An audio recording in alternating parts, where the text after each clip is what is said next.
Many dreams die while suffering. When you're suffering, you give up on the very things that you wanted the most.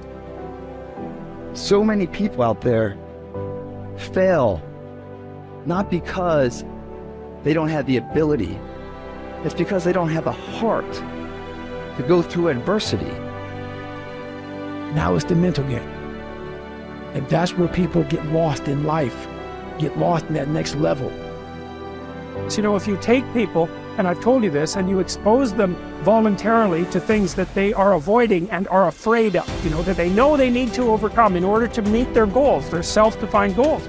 If you can teach people to stand up in the face of the things they're afraid of, they get stronger. And you don't know what the upper limits to that are, because you might ask yourself, like, if for 10 years, if you didn't avoid doing what you knew you needed to do, by your own definitions, right, within the value structure that you've created, to the degree that you've done that, what would you be like? Well, you know, there are remarkable people who come into the world from time to time, and there are people who do find out over decades-long periods what they could be like if they were who they were, if they spoke their being forward, and they'd get stronger and stronger and stronger, and we don't know the limits to that. We do not know the limits to that. And so you could say, well, in part, perhaps the reason that you're suffering unbearably can be left at your feet, because you're not everything you could be, and you know it. Now, whatever goal you have, you're going to have some opposition, you're going to have some difficulties, you're going to have some challenges, you're going to have your inner conversation telling you can't do it, and you're going to have people picking at you. You got to talk to yourself when you begin to think negative. I don't think I can do that, Les. You can. Why don't you just test yourself? Why don't you stretch, Les? Come on, man. When you start seeing yourself thinking something negative, stop it right quick. Stop yourself. Catch yourselves. When you find yourself getting negative with people that you have allowed to push your buttons, when you find yourself becoming negative about what's happening to you, you've got to affirm to yourself in the process, hey, no, I can make it. There's some way this can happen for me. As you start believing that you are worthy of good things supposed to happen to you, you develop a sense of entitlement. Good things supposed to happen to me. Working on yourself, watching that inner dialogue, it will determine the quality of your life. You chase something that you believe you deserve until you get it. And it doesn't matter what happens to you. It doesn't matter how many times you get fired. It doesn't matter how many people don't believe in you. Just go until you get it. Because if you're willing to go through all the battling you got to go through to get to where you want to get, who's got the right to stop you? Nobody. It's your right to listen to your gut. It ain't nobody's right to say no. And you earn the right to be where you want to be and do what you want to do. If you do what is easy, your life will be hard. But if you do what is hard, keep coming back again and again and again. Get up dressed every day, knowing some way, somehow, with a spirit of expectation, I can do this. If you do that over and over and over again, your life will be easy.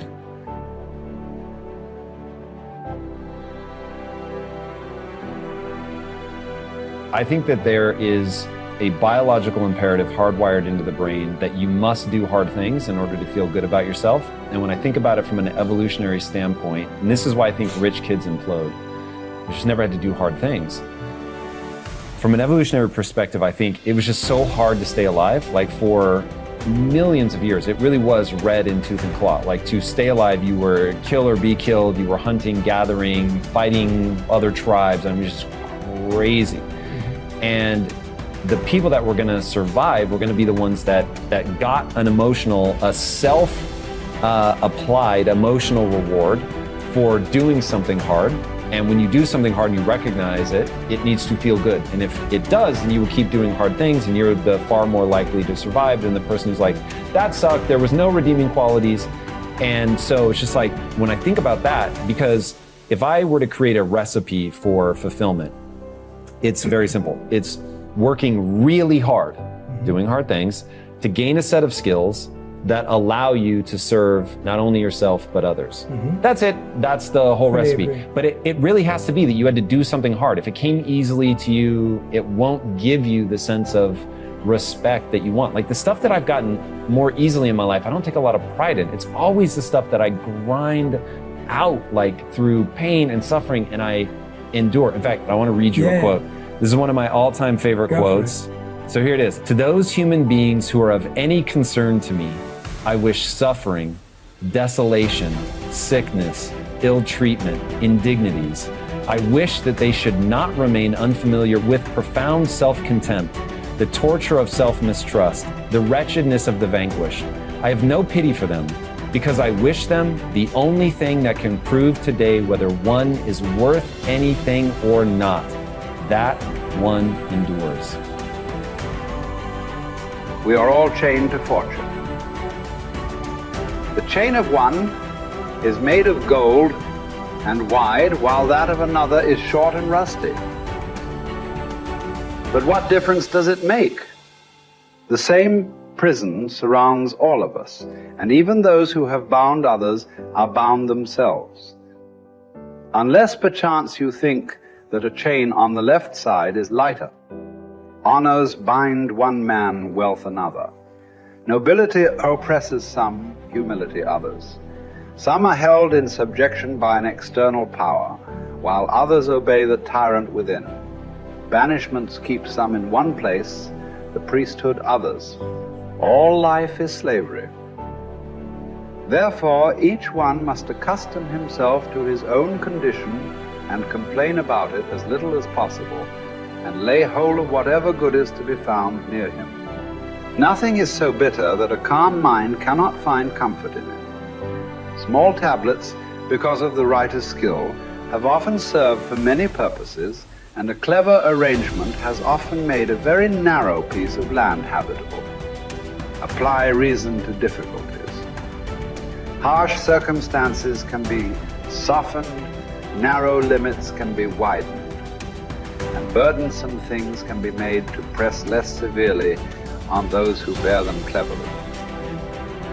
We are emotional creatures. We all study, like you're talking about it, using your brain. You're such a smart person. I love you dearly. And you analyze it all.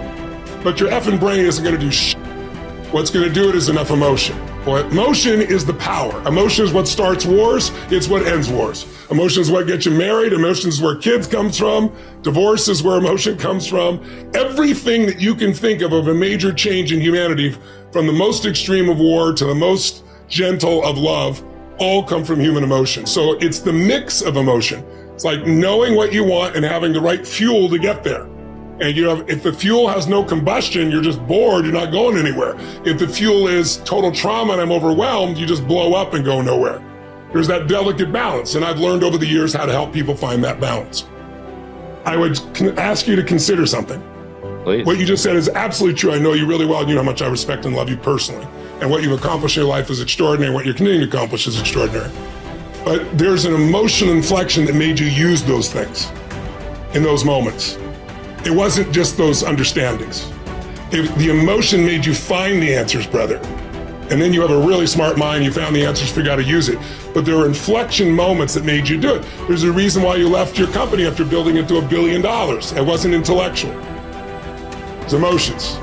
So, but you have developed your mind so much, it's like your right arm, your bicep is really strong, your left one, not quite as much. And I'm inviting you to consider that your left one is your more powerful one, and you've used it in key moments. But it's very protected to use the mind, because we're all afraid to feel a little too much. So the more I can understand it, I put it out here, I can analyze it, I don't have to be in it.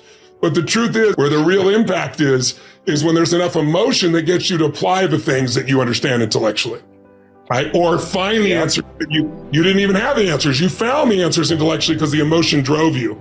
So it's really studying what creates that emotion that makes the difference in anybody's life. That's where everything begins and ends, is with emotion. And yet our society is all about up here. In Chinese medicine, it's all about the heart, right? That's considered the center. In America, we think it's the brain.